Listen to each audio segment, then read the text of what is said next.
Horloge et bonjour. Nouvelle vidéo sur Hearts of Iron 4. J'ai jamais fait sur la chaîne. Je vais vous présenter le jeu. Alors en fait c'est on est durant la Seconde Guerre mondiale. On prend un pays, n'importe lequel hein. Je vais vous présenter. La carte c'est comme ça. Voilà, on prend le pays qu'on veut. On peut prendre les Philippines, aussi la Seconde République brésilienne, l'Uruguay ou le Troisième Reich. Et on peut prendre tous les pays qu'on veut. Même l'Islande. Pour présenter, je vais prendre l'URSS. Ce qu'on peut faire dans ce jeu, c'est on peut tout faire. On peut vraiment tout faire. Alors, on peut mettre l'IA, vu que c'est des IA qui jouent les autres pays qu'on ne prend pas, en priorité historique, ou pas. Ça veut dire que soit ils font comme l'histoire c'est fait, soit ils font un peu ce qu'ils veulent. Je vais mettre en priorité historique. Enfin non, je vais pas le mettre. Par contre, je vais mettre l'Allemagne en priorité historique, parce que l'objectif, c'est premièrement d'avoir Trotsky au pouvoir, deuxièmement, tuer Hitler. On commence tout de suite. Rejoins mon serveur Discord tout de suite, c'est dans les commentaires. Dépêche-toi, ça prend 2 secondes. Et je vous expliquerai comment ça marche durant la partie, le chargement rapide. Donc voilà, c'est comme ça que va se présenter le jeu. On peut voir nos armées en zoomant. On peut dézoomer comme ça. Donc ça commence, on a là on est en 36, 1er janvier à 12h. Il y a une guerre en cours, c'est l'Italie qui attaque les Tchopis pour la coloniser. Bon, on s'en fiche un peu hein, vu qu'on joue pas l'Italie, ou ni les Tchopis vu qu'on peut jouer les Tchopis. Mais commencer avec une guerre contre l'Italie c'est un peu chaud quoi. Surtout quand on est comme ça. Bon, on va pas suivre la guerre. On est l'URSS de 36. Et alors, il y a un truc, c'est les priorités historiques. Bah, déjà on a ça déjà. Et là on a les priorités, une priorité nationale. Voilà. Donc on peut faire plein de trucs. Hein. Il y a surtout le truc de politique. Et c'est le plus important. Ce qu'on va faire c'est l'opposition de gauche. Donc avec Trotsky. Ce qui va permettre d'avoir Trotsky au pouvoir et de lancer une guerre civile. Et avant de faire ça, faut faire la voie du marxisme-léninisme. Après là on va s'occuper de l'armée. Alors, l'armée, ce qu'on peut faire, c'est créer des armées. Et ces armées les mettre dans des groupes d'armées. Groupir. Il faudrait se groupir. Comme ça on peut faire des plans d'armée, des plans de bataille qui permettent de faire bouger l'armée. On peut faire bouger les troupes une par une manuellement, mais voilà, il y a personne qui fait ça. C'est un petit peu débile de le faire quand on a les plans de bataille. Donc je vais regrouper toute l'armée.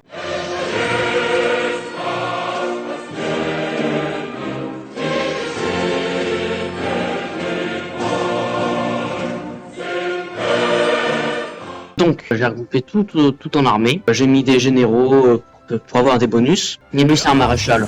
Nous voilà. Maréchal, nous voilà, devant toi, le sauveur de la France. Là, je vais faire les plans de bataille. Alors, les plans de bataille, c'est pas que de la bataille, c'est surtout de la dissuasion. Par exemple, là, je vais mettre 24 unités aux frontières de la Finlande pour qu'ils évitent de m'attaquer. Je vais faire ça pour tous les pays frontaliers.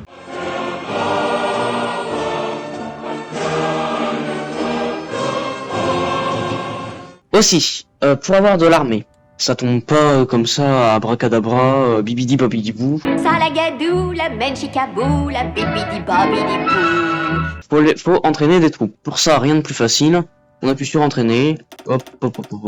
Là, il y a plein de monde. Hop, ça va apparaître à Moscou. Et des chars d'assaut aussi. Hop. Et ça va aussi apparaître à Moscou. Là, ça fait apparaître des régiments. Mais le jeu, ça résume pas qu'à ça. On a aussi la technologie. Par exemple, la technologie pour améliorer les armes. L'ingénierie. Le son est beaucoup trop fort. Et aussi des technologies pour la production. Et on peut aussi construire des bâtiments dans le jeu. Par exemple des usines civiles. Je vais en mettre à Moscou. Et on a aussi des usines militaires. Les usines militaires, elles servent à produire de l'équipement militaire. Ça va pas produire des licornes. Donc là, on en a de disponibles. Donc ils foutent rien. Et il faut les occuper. Ce qu'il faut faire gaffe aussi, pour les usines militaires, on a besoin de ressources. Et là, j'ai un déficit de caoutchouc. Bah, je vais en acheter au néerlandais. Hop, que là on va mettre le jeu en vitesse max. Ce qui est bien avec l'URSS comme avec l'Italie, c'est qu'on a beaucoup de points politiques. Donc on a la voie du marxisme-léninisme. Donc là on va faire ce qu'on peut pas revenir en arrière, l'opposition de gauche, Trotsky. Bon, il y a plein de trucs qui se passent en même temps. La remilitarisation de la Rhénanie, on s'en fout vu qu'on n'est pas là-bas. Opposition de gauche. Bon, alors ce qu'on va faire, c'est qu'on va allez, on va infiltrer le NKVD. Aussi, vu que là on va commencer la révolution, il faut établir un quartier général. Alors le meilleur, c'est Odessa, en Ukraine, et puis on va faire commencer la révolution depuis l'Ukraine. Oh, Staline qui s'inquiète du factionnalisme. Ces inquiétudes sont-elles fondées? Est-ce que le parti politique n'est pas divisé? Est-ce qu'il n'y aurait pas une révolution? Ça, je ne sais pas. Pas moi qui l'organise en tout cas, c'est Trotsky. Grâce au truc de Trotsky, on peut capturer des territoires, d'avoir les territoires lors de la guerre civile. Ah, il y a aussi la paranoïa, donc c'est la paranoïa de Staline, et il faut la baisser, parce que sinon, ça, oh là là, des répressions, ça sent pas bon. On va capturer Kiev, parce que sinon on est dans le caca, quoi. Oh là là, il y en a un qui veut mourir. Donc on a infiltré le NKVD, ça c'est bien. Maintenant ce qu'il faudrait faire, ça serait organiser des sabotages. Ça permettra lors de la révolution de saboter les usines et tous les territoires fidèles à Staline. Oui, c'est horrible. Mais la guerre, ça se fait pas avec des nerfs. Enfin, moi, ce que je conseillerais dans la guerre civile espagnole, ce que je conseillerais lors de quand on essaie de faire la révolution en URSS, c'est de prendre son temps et aller vite. Faut avoir un maximum de bonus. Parce que quand même, on sera un petit truc, faut pas perdre. Ouh là là, encore des complots partout. C'est pas n'importe quoi. Ce qu'il faudrait faire, c'est le soutien des militaires. Ça a l'air bien. Ils vont faire une purge. Pas possible, c'est soviétique. Ce qu'il faut, c'est surtout les contours, hein, comme ça, les contours de l'Ukraine. Ça permettra d'aller vite vers Moscou, ce qui, j'espère, les fera capituler rapidement. Encore des répressions en Ukraine. Des fonds pour la cause, c'est ce qu'il faut.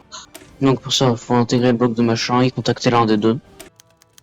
Il est mort. Bon, il m'énerve hein, avec leur répression en Ukraine. Vous pouvez pas laisser l'Ukraine libre de collaborer avec Trotsky. Ouais, allez, hop, des fonds pour la cause. On va prendre de la thune. Un soutien à la révolution de 48. 48% de l'URSS doit nous soutenir. Allez, faut de la force pour détruire la dictature de Staline. Et il faut surtout, mais mon poids politique là. Trop bien. Plein de poids politique. Éliminer la droite, ça fait quoi? Ok. Je vais faire plutôt la 4e art internationale. Soutien français, c'est bien. Soutien britannique. Génial. Ah, les États-Unis ils veulent pas. Par contre, j'ai le soutien français et britannique. Je vais arrêter de réprimer l'Ukraine, là. République du Japon. Oh, les Japonais, ils deviennent communistes. Oula, merde. Ça devient la merde, là. Oulala, ils veulent tuer Trotsky. Bon, pas maintenant, mais... Allez, des répressions en Ukraine. Allez-y, je veux que ça à faire. Si un conseil, réduisez la paranoïa au max. Parce que là, ça va me faire déboîter. Ok, 4e international. Ça c'est bien. Ok, faut s'assurer du soutien dans le parti. Et la guerre civile éclate. Ah voilà, juste Trotsky. On va supprimer tout ça. Hein. Donc ça dégage. Donc toutes mes armées sont là. Attendez. Ah, ils ont moins de divisions. Ils ont moins d'armées que moi. C'est chouette. Yakatov, je sais pas du tout ce que ça veut dire. Peut-être général. Donc là, je mets le plan de bataille. Le plan, ça va être simple. On prend... hop, là. Ça, le plan. On fonce. Par là, comme ça. Deuxième armée, c'est... ouais, c'est eux.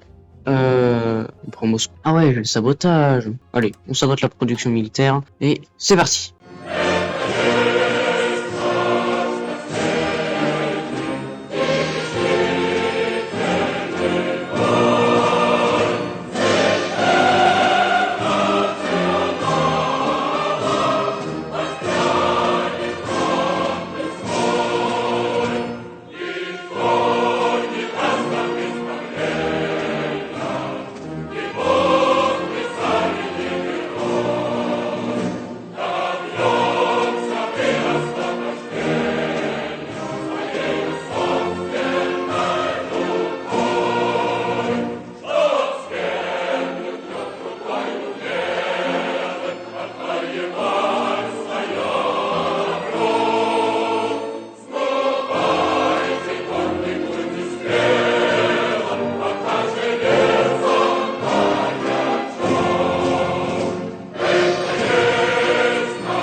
Qu'est-ce qui se passe pour ça? Calcul des conséquences de la conférence. Alors, comment dire que, en fait, non, ça me plaît pas pour le jeu à crash. Le jeu à crash. Est-ce qu'on avait besoin de ça? Pas du tout. Bon, on en reprend où? Ah, d'accord, on reprend là-haut.